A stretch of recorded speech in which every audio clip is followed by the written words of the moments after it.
बे राजखान्थिखौ जोङो बड'लेण्डआव नुनो मोनाखैमोन मालायखौ बुंलायनाङा आंनो 2020 मायथाइयाव इलेक्सन गेलेदोंमोन बिजाथि जादोंमोन आरो आं आफादनि प्रेसिडेन्ट हिसाबै क'क्राझाराव दङमोन इलेक्सन जोबनायनि सानसे सिगाङाव नायगावआव फारसेथिं थांनायाव आंखौ रिटार्न फैनायाव आंखौबो एटाक खालामदों इसोरनि अननायाव आं थैयाखै आंनि गारिफोरखौ देफायजोबनानै होनाय जादों इलेक्सनाव राजखान्थियाव बेफोरबायदि थासारिया दङमोन बे दतमा बनरगाव गोबां ओनसोलफ्रावबो गोबां दावराव दावसि जालांदों नाथाय नैबे 4 बोसोराव जेसेबां बिसायख'थि जादों रावबो थोबथिंसेबो थै बोहैनाङाखै रावबो थैनो गोनां जायाखै दिनै बे खोथाफोरखौ जोङो गोसोआव लाखिनांगोन मानगोनां रायजो राजानो दतमाया जोंनि बर'नि बिख्लो होननानै बयबो मिथिगौ दतमा ओनसोलाव जोंनि दतमायावनो बड'फाया जोनोम जादों जोंनि हारिनि थामोनथा जोंनि हारिनि सिनायथि जोंनि हारिनि राव थुनलाइ हारिमुखौ फोथांनानै दोननांगौ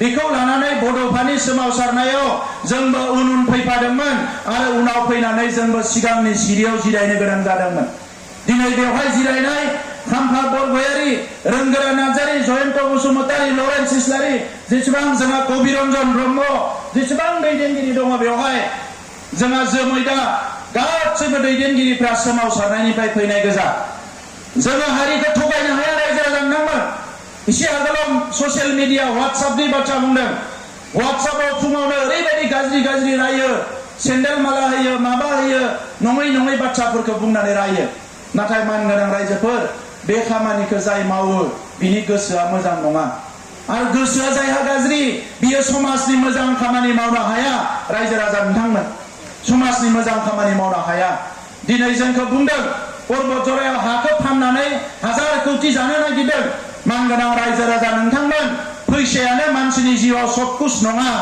हाग्रामा महिलारि बिथांनि थाखाय फैसाया सबकुछ जानो हानाय दा नंखायनो बिथाङा न'खर गुदियावनो ओंखाम मोनजायै मानसि दङब्लाबो दिनै बिथाङा हस्पिटाल बानायना लादों हटेल बानायना लादों गिदिर इन्डास्ट्रि बानायनानै लादों नाथाय जोंहा बेबायदि रायजोखौ थगायनो हानाय बिख्लो गैया साहस गैया जोंबो सोमावसारनानैसो फैनाय सान्दुं थिं-थिङाव राजा लामायाव नोंथांमोनजों जफानाय सोमावसारफानाय 12 घन्टा गाहाम रेल लामायाव जफानाय ओंखाम मोनजानाय मोनलोङै ट्रेनाव गाखोना दिल्लीयाव थांनानै धरना रेलि खालामनाय उन्दै बैसोनिफ्रायनो आरो दिनै नोंथांमोना अननानै जोंखौ खामानि मावनो जोंखौ सुजुग होदों दा नंखायनो दैदेनगिरिफ्रा बुंनाय बायदि जोंनि फरायसाफोरखौ IAS अफिसार डाक्टार इन्जिनियार बानायनो थाखाय जोङो खामानि मावदों जोंनि लामा सामा बानायनो थाखाय खामानि मावदों अफिस मोजाङै लुदों जोङो VCDC अफिस लुदों नलेज सेन्टार बानायदों बिर सिलागामनि मुङाव जायगा फुटबलनि स्टेडियाम बानायदों अडिटोरियाम बानायदों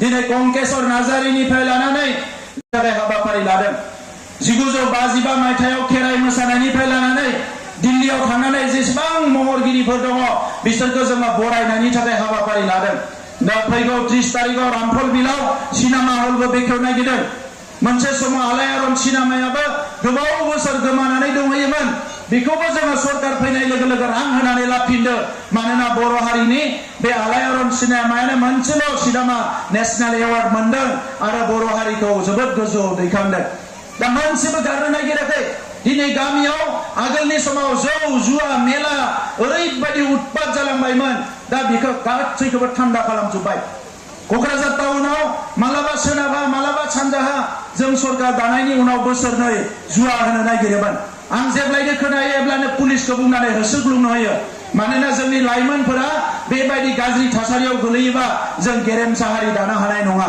दिनै जोंनि बनरगावनि सासे बिनानावा इन्डियानि नेशनेल फुटबल टीमनि केप्टेन जाहैलायनो हानाय जाबाय जोंहा गोबां प्लेयार्सफोर ओंखारबाय बिसोरखौ जोङो थुलुंगा होनांगोन रायजो राजा नोंथांमोन 30-40 बोसोर गावजों गाव दाङाबाजि जाबाय PTC जों एबसुजों MDB BLT BPF BPPF गोबां थासारि जालांबाय दिनै नैबे समाव जोङो बे बाथ्राफोरखौ बुजिनांगोन जों खौसे आवगायलांनांगोन दिनैबो जोंखौ गावस्रा होनो नागिरदों जोंनि हारियाव मोननै राजखान्थि दङमोन सोरबाया दिनै मोनथाम राजखान्थि खालामनानै गावस्रा होनानै जोंखौ गादबनो नागिरदों रायजो राजा नोंथांमोन बै समाव जोंखौ मेगन गोजा दिन्थिनानै सिलाइ बारुदफोरजों सिगियोमोन जेब्ला बर'फ्रा मेगन गोजाखौबो गियाखै सिलाइ बारुदखौबो गियाखै दिनै बिथांमोना मिथिबाय जे बिसोरखौ सिगिनानै हानाय नङा मेलेमजोंसो धंस खालामनांगोन आरो नैबे समाव बिथांमोननि मेलेमनिख्रुइ जोंनि मेलेमा खुनु दिन खम नङा।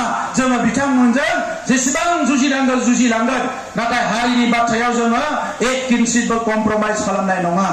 पर्बत जरायाव जेखौ हा हगारदों होननानै टिभि बायदिसिनाफोराव रायलाबायबाय थादों, जों रावनिबो एक बिगा एक कथा हा हगाराखै रायजोफोर।